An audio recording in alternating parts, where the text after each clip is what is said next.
Good morning. Thank you for joining me in this morning mindfulness practice. The most important way that you can spend your precious time is by getting into alignment, in harmony, in a state of being what you truly desire. Most people say they want time and money freedom, but seriously, what would that look like if you had all the time to do whatever you wanted to do, enjoying life, creating a life that you love? You might be working hard to do that, but it's putting in time into what you really love, what's meaningful to you, what matters to you. How does it feel to do purposeful work that you love, work that fulfills you? Not just earning a paycheck and paying the bills, but creating something special, taking pride in your work, whether it's at home or in the office, out in the field. Whatever you do, put your best into it.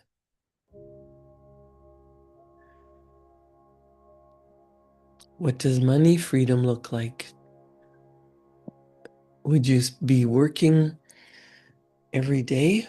Would you be taking a 6-month vacation or a vacation once a week every month?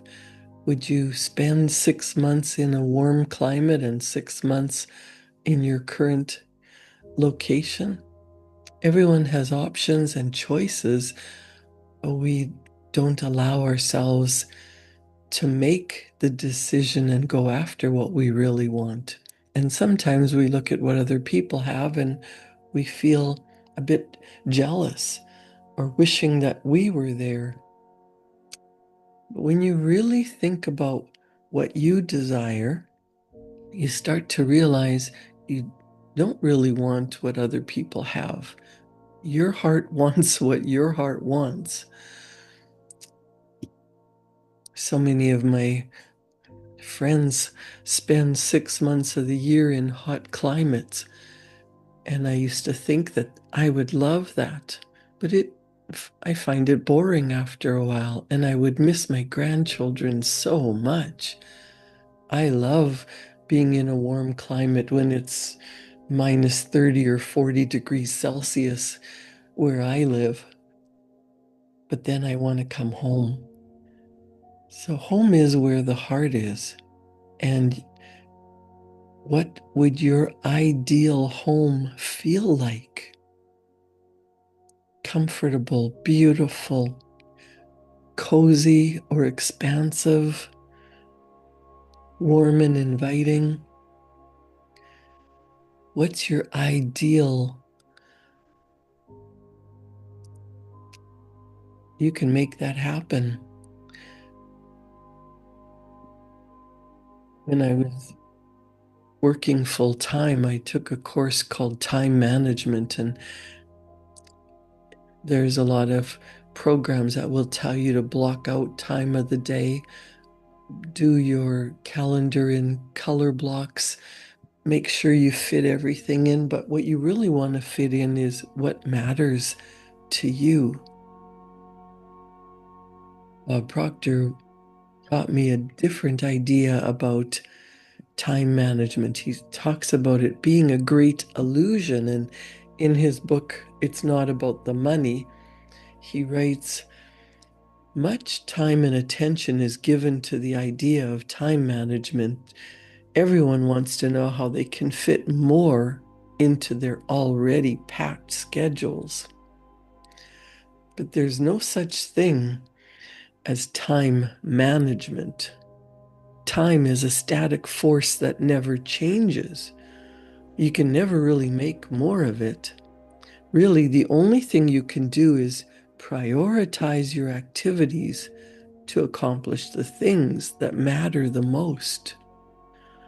You might think that this is merely a difference in semantics, but it's an important distinction. Time management is about arranging what you do to fit as neatly as possible into the time you have available. Prioritizing is about focusing only on the tasks that really matter and cutting down the rest or eliminating them altogether.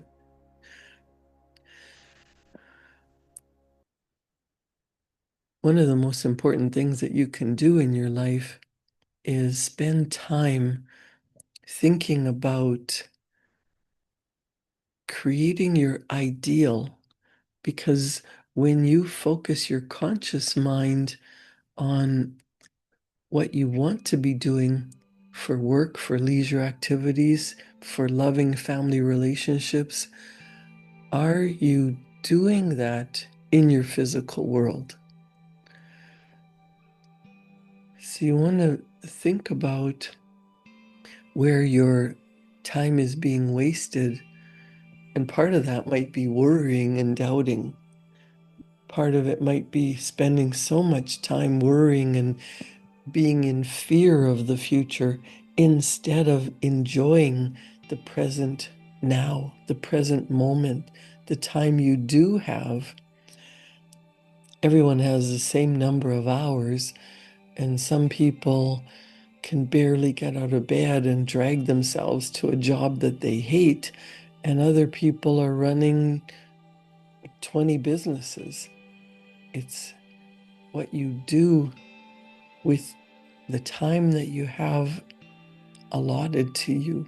And no one knows if you have tomorrow. We're not guaranteed a future. So, what could you do that to make sure you're spending your time with the people who matter to you? Speaking of time, Bob Proctor says another word often used is budgeting. Many of us use budgets to rearrange what we're doing with our finances rather than prioritizing what is important and eliminating what isn't. You can cut down on expenses. And when when Bob Proctor talks about budgeting, he or or money, he's not talking about bags of money. He's talking about feeling abundant with what you already have and not feeling like you're missing out. He wants you to prioritize what you do in order to reach your goal. Budgeting is simply rearranging. He says, I think most people use terms like time management and budgeting to convince themselves that they're accomplishing something when really they're just shuffling around the same old jazz, the same old issues, the same old problems. Prioritizing involves making choices and decisions about every activity in which you engage to see if it adds value to your life or not. Let's try a little experiment.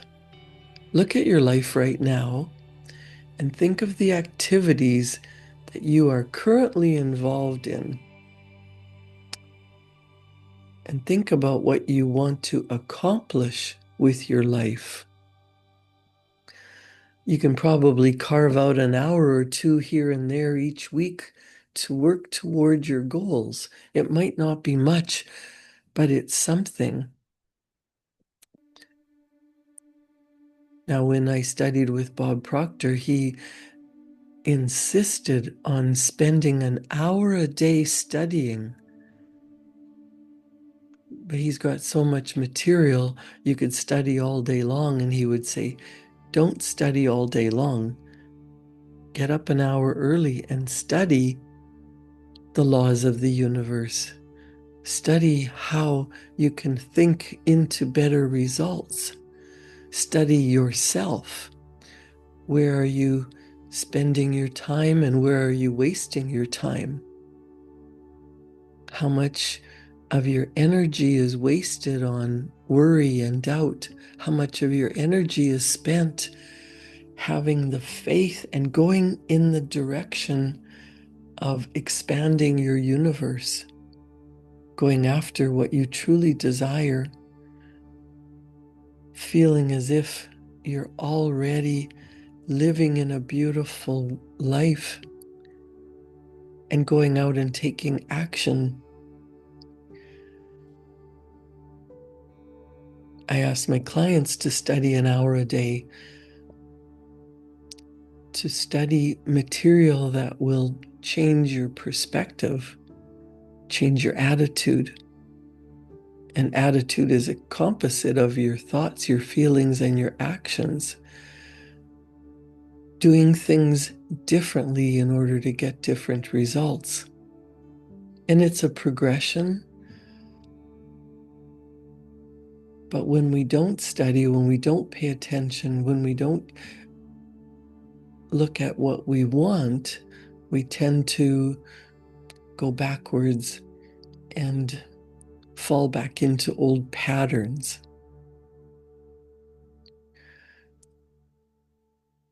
It's really important when the outside world looks crazy and chaotic and you have no control over what's going on in other countries, other economies, and it is affecting you, but you stay true to your desire and don't let the outside circumstances rattle you. Know where you're going and know that you're going to get there. That's a really big deal. Have a desire, a goal, a set destination that you want to attain no matter what, and work towards it no matter what's going on in the outside world. You have no idea how long it's going to take. You could be just around the corner from your big break. Bob Proctor says, imagine that you went to the doctor and he told you that you had exactly 1 year to live. How does that change your priorities? Would you piddle around trying to accomplish your dreams in only a few hours a week? Would you work extra hours to try to get a promotion at work that would never benefit you? Would you save for a retirement that wasn't going to happen? Would you plan to take a vacation for 2 weeks next June and hope you make it?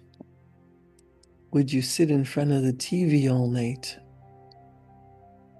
When you think your time is unlimited, it's easy to waste it.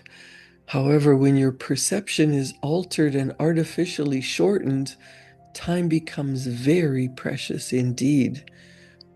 My point is that time is always precious. Whether you live to be 40 or up into your 90s, there is still only a limited amount, and it will never seem like enough. That is why prioritizing is so crucial. You don't want your life to rush past in a blur of busyness that never accomplishes anything. Bob Proctor says, in order to begin the process of prioritizing, you must learn to look at every activity in your life in relation to time. Often people don't think about money in relation to time, but they are intimately interconnected.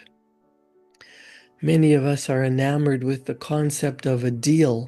We want to get the best price for anything and everything.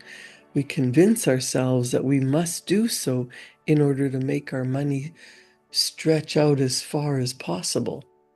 What we don't realize is that this mindset costs in relation to the time it takes. For example, have you ever driven across town to save an extra 10 cents on gas? Phoned the bank and waited on hold for over 10 minutes to protest a $2 fee that you don't recognize? Have you ever searched online for hours for the best price for a flight? You might argue that these activities are what any responsible person would do. But let's look at them in relation to time. Now consider this. This book was written, was copyrighted in 2009, and I know the economy has changed, but listen to this example that Bob writes. Your vehicle holds 20 gallons of gas. You drive across town to save $10 per gallon. This takes you half an hour.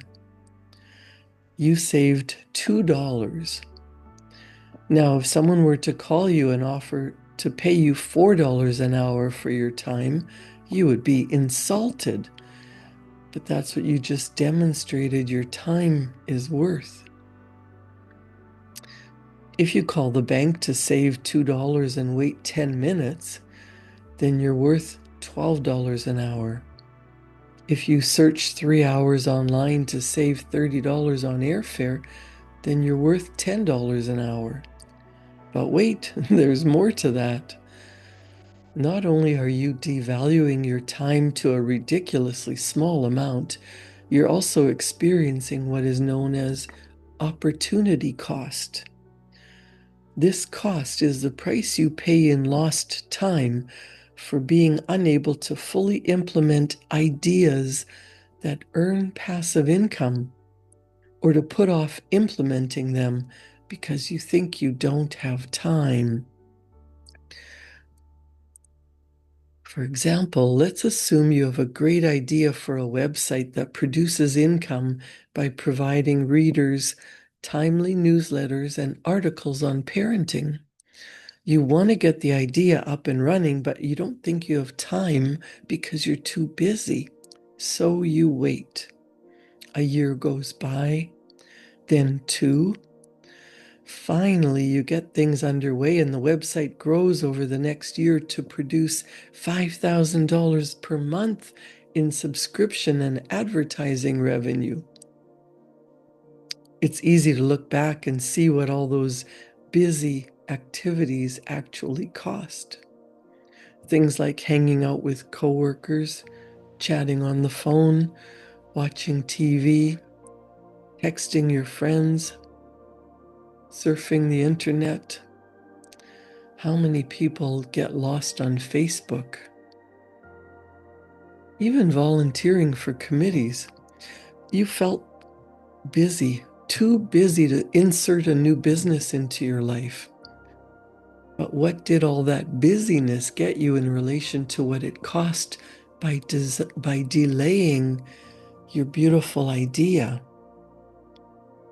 When you increase effectiveness and delegate or eliminate the wasted busyness, you increase your cash flow and have something to show for your efforts. All these activities that save money are really highlighting a mindset of lack and limitation. By focusing on the minuscule savings they produce, you're missing the abundance that could be yours by concentrating on producing income. Remember, money is like flowing water. Why rush into the middle of a stream just to grab a thimbleful? Bob Proctor used to say that opportunities are like the ocean. It's unlimited, and yet we go to the ocean and take a teaspoonful and think that that's our fair share. This universe is abundant. You are an infinite, abundant miracle.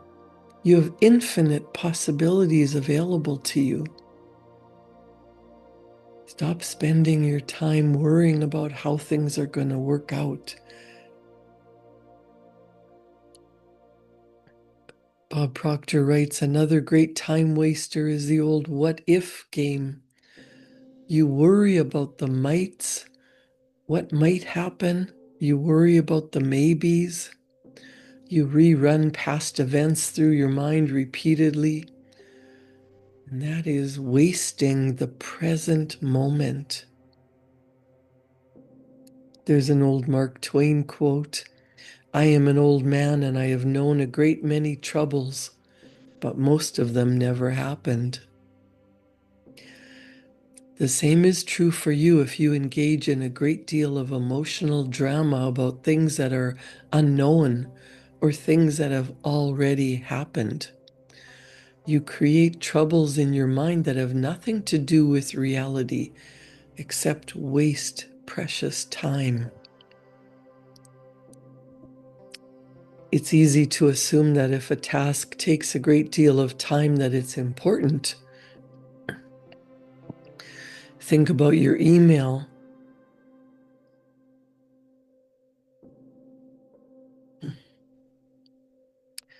How much time do you spend sorting, reading, and answering email? That can be a virtual pit of time and energy. So many people are attached to their electronic inbox. They spend hours composing email and constantly checking for new messages. If you were not able to check your email for a week, would the world come to an end? No. That's the same for voicemail. Think of when you were on a vacation or away for a week and you couldn't respond immediately. Civilization did not come to a screeching halt. You might not have missed anything that was of vital importance.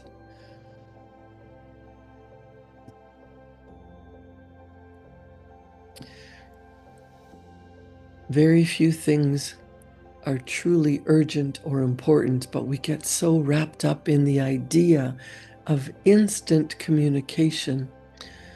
We perceive these voicemails and emails to be of vital importance, and they just aren't most of the time. Technology has made our lives much easier in a number of ways, but the idea that anyone can contact you at any time for anything allows many people to waste your time with unimportant chatter.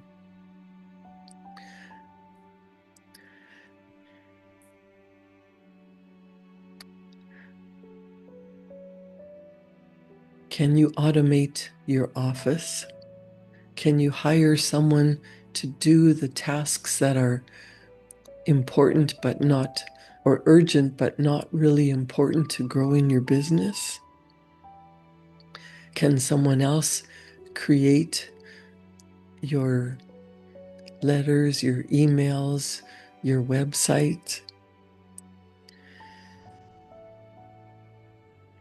Are you spending time doing tasks that you could hire someone else to do? Do you need to learn the latest technology to have an edge in business? Yes and no. You don't need to learn the latest time management software to decide what is important and what is not.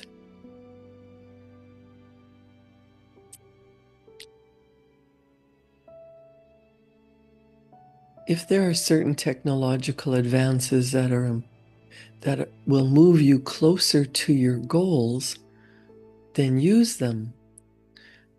If you use all the latest gadgets and flashy technology yet don't actually do anything to move forward, then they are time wasters. What you do is much more important than how it gets accomplished. Don't allow anyone or anything to get in the way of your forward progress. One of the most important things that you can do with your time is setting a goal that you are in love with and doing something every single day to work towards it. Bob Proctor suggests every night before you go to sleep, you write down that beautiful goal that in your heart is a someday wish, a dream, but to make it happen, you write it down as a goal. You write it down as if it's already accomplished. You write it down in the present tense. I'm so happy and grateful now that this has happened. This is my life. You've reached the destination. What does it look like? What does it feel like? What energy are you in now that you're there? You've accomplished it. And go to sleep in the feeling as if it's already done so that you can program your subconscious mind.